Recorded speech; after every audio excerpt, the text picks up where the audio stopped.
welcome to my second Real Nail Talk episode.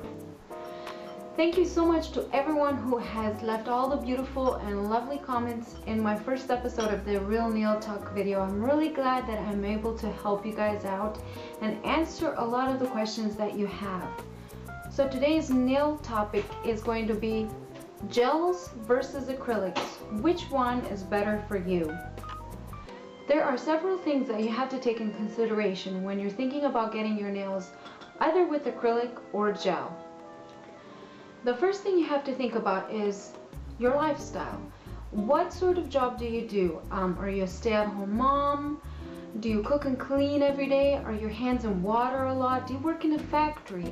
If you work in a factory, are your hands getting abused quite a lot? Are you lifting heavy stuff? Are you grabbing things with your hands constantly? How hard are you on your natural nails to begin with?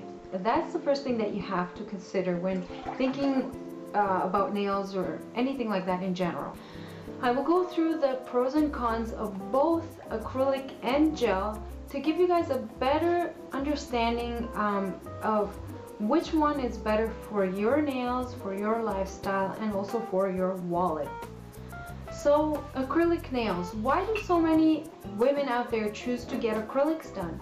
Well, acrylic nails have been around for many years. Because they have been around for so long, they have become wildly popular.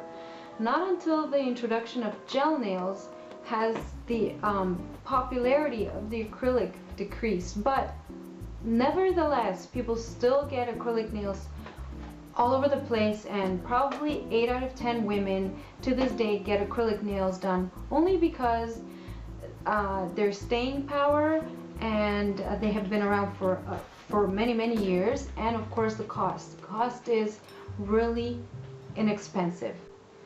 The next thing that you have to take in consideration is the cost. If you decide to go with acrylic nails, of course, acrylics as a general rule are always going to be a little bit more inexpensive than gel nails. Gel nails will always be a little bit more pricier, and not every salon will tend to do gel nails. So those are kind of the questions that you need to ask yourself before you even think about getting any kind of acrylic or gel nail service. So you guys know this, that acrylic nails are basically applied by using a liquid monomer like this and a powder polymer,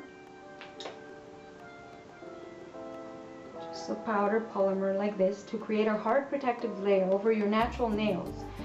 And acrylics only harden when they're exposed to air. So once you have mixed the liquid and the powder and you've applied it onto the nail with a brush like this, then it will harden from basically just the air. And that's why you see in a lot of salons when you walk in, ladies holding their fingers to a fan or some sort to help the acrylic dry a little bit faster. And that's basically how acrylic is applied. Now I'm going to go through a list and give you guys the pros of acrylic nails, and then I will also give you the cons of acrylic nails.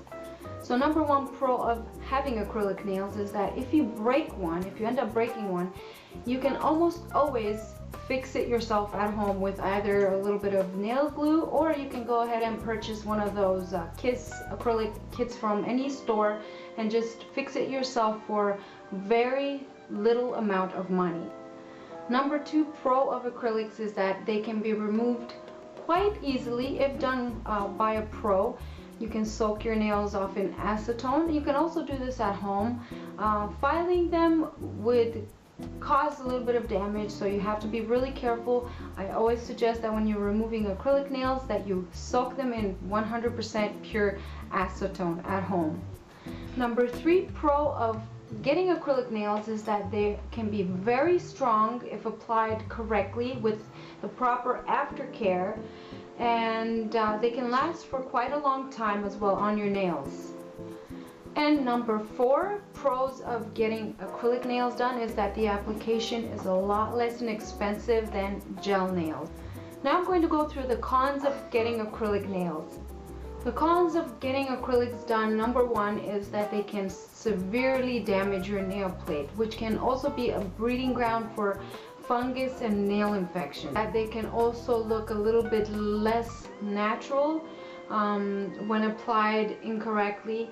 There are a lot of nail techs who apply acrylics flawlessly, and you can never tell that they even have acrylics on. However, as you well know, that acrylic tends to have a little bit more of a grainy look to it, so it won't look as natural on the nail as gel will tend to look. And lastly, the cons of acrylic nails are the fumes. You all know, for those of you who have done acrylics at home, and even for myself, whenever I work with acrylics, the smell of monomer is enough to knock me out. It is so strong, and it is ill-advised for women who are pregnant to get acrylic nails done because of the chemicals involved and the smell, and it's just terrible. This is one of the main reasons that I decided to just go to the gel route myself. And now let's move on to the pros and cons of gel. Now, gel has been around for quite a few years too, and it has actually taken over the market a lot more in the last 5 to 10 years. Europe is doing a lot more gels than probably here in the West and America. Asia and Japan and Korea, they're all using pretty much a gel-based service, and I think they're doing acrylics too, but more like the 3D designs and stuff like that, flowers and all kinds of little 3D artwork for their clients. So gel has become a lot more popular because it looks a lot more natural, and this is one of the pros of gel nails. They look very natural. They look just as if you have clear nail polish on your nails. This is what I love about gels, that nobody can ever tell that you're really wearing anything on your nails. Number 2 pros of gel nails is that the curing time is a lot less. So a full set of gel nails or even curing 4 nails at a time will take you only 3 minutes. That's it. Once those 3 minutes are done, your nails are completely cured and ready to walk out the door. However, with acrylic, you have to remember that even though they dry in 3 to 5 minutes while you're getting them done in the salon, they take up to 72 hours to completely harden. That's right, ladies. This is the reason that many professional nail salon nail techs will tell you, please try to avoid putting your hands in water for at least 24 hours. Why do you think they tell you that? Because they know that the acrylic doesn't cure for at least anywhere from 24 to 72 hours. So if you put your hands in water between the time that you get your acrylics done to, like, let's say a day or 2 later, you will have lifting problems, guaranteed, no matter what they put on your nails, how well they do them. You have to allow your hands and nails to dry.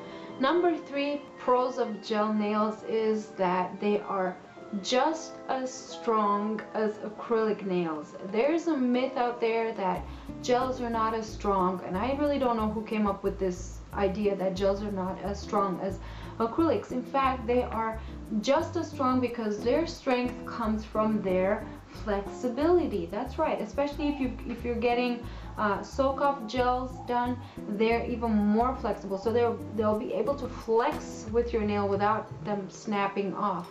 With acrylic, you guys know this, that if you jam your fingers into a door really hard, the acrylic will pop right off, and it will shatter, crack, and most likely will crack your entire nail bed right off. So you'll have to wait months and months for your nail to heal. With soak-off gels, if you decide to go with the soak-off gels, is that they're more flexible because they're more of a rubber type gel rather than the non-soak-off gels, which are more of a harder plastic type gel. And I'll probably talk about this more, but I've also talked about this in my all about gel nail videos, and you guys can go on my playlist and find that video in my channel. So yes, that is one of the myths, that acrylics are stronger than gels, and gels are, oh, they're not strong enough. That's not true. Gels are just as strong. Their strength comes from their flexibility. And lastly, the pros of gels is that there are no fumes, so you're not going to knock your clients out with the smell. You're not going to knock your husband out if you're doing your nails at home. There's no smells whatsoever, and they're just safer to use as well as more eco-friendly. Now, gel nails are usually cured with an ultraviolet lamp like this, either a small one like this or a full hand lamp.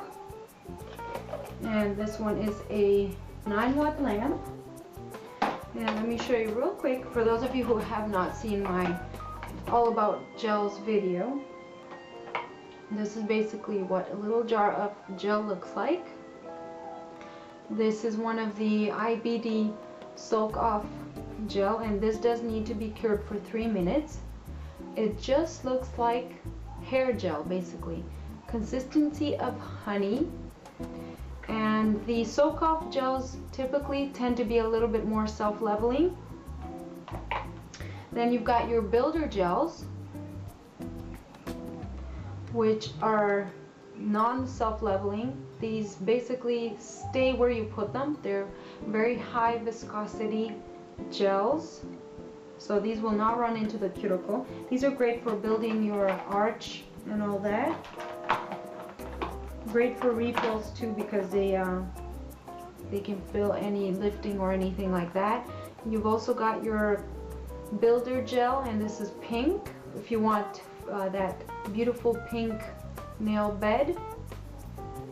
Okay, and then you've got your white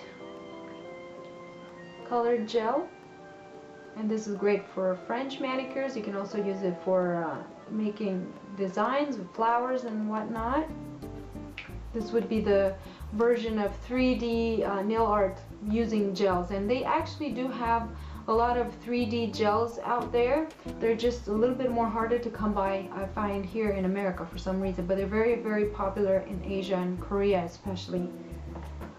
And then you've got your color gels again, which you can use as colored like polish or something like that. And then of course you've got your UV top coats, which are also cured. All of this is cured with a UV lamp. So that, and then you've got your really high density gels, which are builder gels, and they really stay like right where you put them. So with these you can create 3D nail art and whatnot.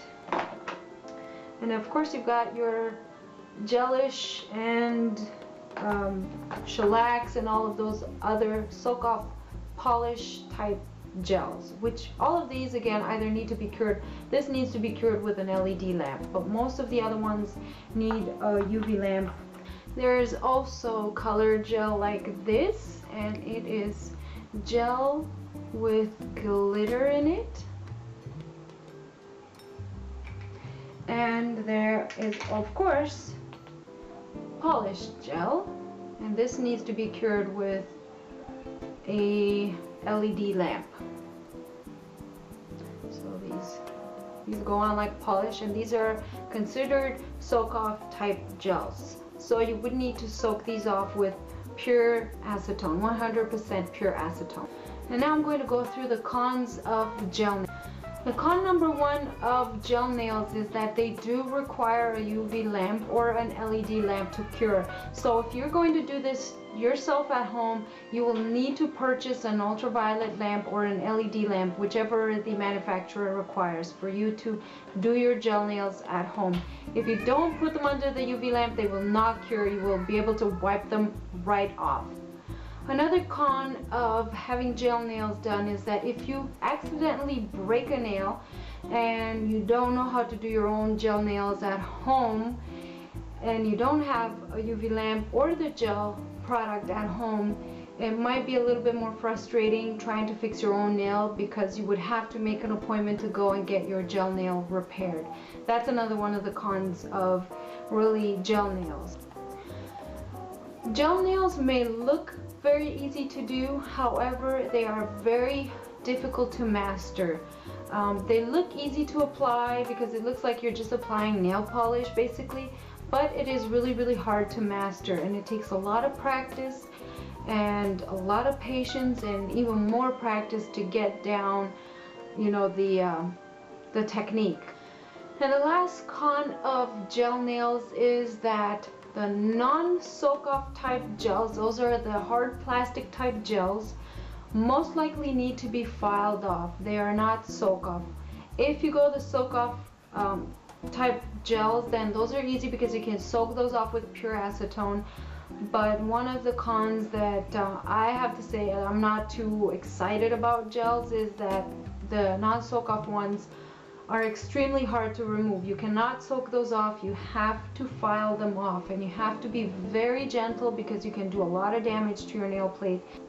So as I was saying before my memory card got full, is that if you do decide to go with gel nails, that I suggest you go with soak-off gels because they will be easier to remove, even if you have to remove it yourself at home as opposed to having to go to a salon. If you go with the non-soak-off type gel, it is a lot harder to remove. You will literally have to file the product off of your nails. So that's pretty much it as far as acrylics and nails go, and which one is better and which should you choose. It depends on your lifestyle, how much you're willing to pay, what it is you're looking for. If you're a nail biter, I suggest that you maybe go with the acrylics, but you can also play it safe with the gels. It just totally depends. What I suggest is that you go into a salon and ask them to do one nail with the gel and one nail with acrylic, so that you can see yourself live what the gel looks like, what the acrylic looks like, and then you can take a more decisive action as far as, hey, do I want to go with the gels as a long term, or do I want to go with the acrylics? Acrylics are great because it gives you that option of, hey, I can remove this anytime I want in the privacy of my own home. Just soak my hands into a bowl with acetone for like 20, 30, 40 minutes, and that's it. Gels, if you go with the non-soak-off type gels, which are the hard plastic type gels like I told you about, the ones that you cannot soak off, then you have to think long and hard because that would be a long-term solution. What I suggest is that anybody, and this goes for even the ones that love acrylic nails, start out by going with the soak-off gels like the IBD soak-off, because these are the safest. They also allow your nail to bend more, to flex more. Your nails can still grow nice and long and beautiful. You can still have long, gorgeous nails. Doesn't matter what length. You will still have to do refills even with a soak-off gel, but it is a lot easier on the nail plate. Even if you decide to remove them, they do a lot less damage than any of the other nail services do, and yet you still get the benefit of them looking nice and natural and clear. Well, everyone, we have come to the end of this episode of Real Nail Talk, and again, like I said, acrylics or gels, it totally depends on you, on your lifestyle, on what it is your budget allows, what it is you're looking for. If you're looking for something long term, I always suggest that you go with the gels because they're a little bit less forgiving to the nails, plus they're non-porous, so you won't have problems with fungus or nail infections, although you can get infections even with gels. If there's lifting and a pocket is created and water and air gets in there, it will create fungus, and I'll touch up on fungus and what you guys can do to remove and get rid of fungus in another Real Nail Talk video. So I hope I have touched on every subject. If you guys have any other questions, please let me know in the comment section below, and I'll do my best to answer you guys. So thank you so much for watching and subscribing and commenting, you guys, and I hope that I haven't really left anything out. You know how it is. Right before I get ready to make a video, I have so many things that I want to talk about and tell you guys, and then when I'm in front of the camera, sometimes I just simply forget, and then I remember after I'm done editing. So that's the way it goes. Thanks so much for watching, you guys, and I will talk to you in my next Real Nail Talk video. Take care. Bye.